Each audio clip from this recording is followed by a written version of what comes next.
This is a great case study that takes a look at a public utility. What's interesting about it is in this organization, they had a series of existing strategy documents, one of which was widely distributed, which was this pyramid chart which described their core strategic objectives.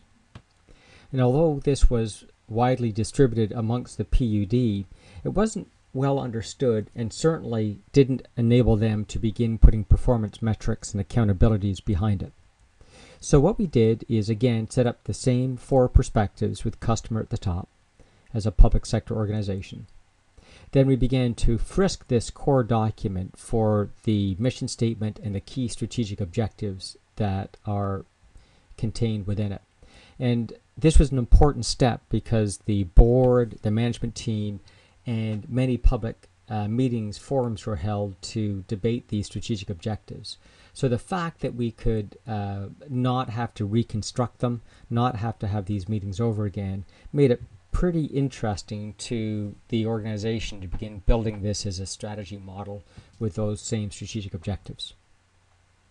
And there's sort of a depth of objectives inside of it that some of them were overlapping, but on the whole covered the breadth of what we'd expect to see in a strategy model in a way that was fairly confusing. And as we began to organize the objectives from perspective, we had quite a lot of fairly strong feedback, because you can see that as a customer of a utility, you want stable rates, you want reliable supply, you want the organization to practice environmentally sound activities.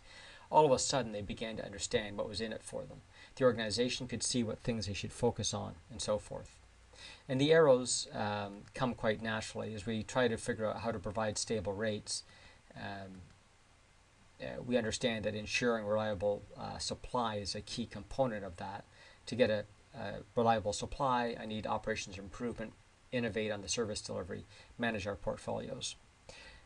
Influence the regulators is kind of a risky thing, but they felt that they needed to make sure that legislation and regulators knew the constraints that they had, both in terms of fulfilling that life-critical need of utilities, but at the same time having environmentally sound practices. Underpinning all of that is understanding what their customers of all categories required. And then underpinning it all, of course, are the objectives around enablers and the financial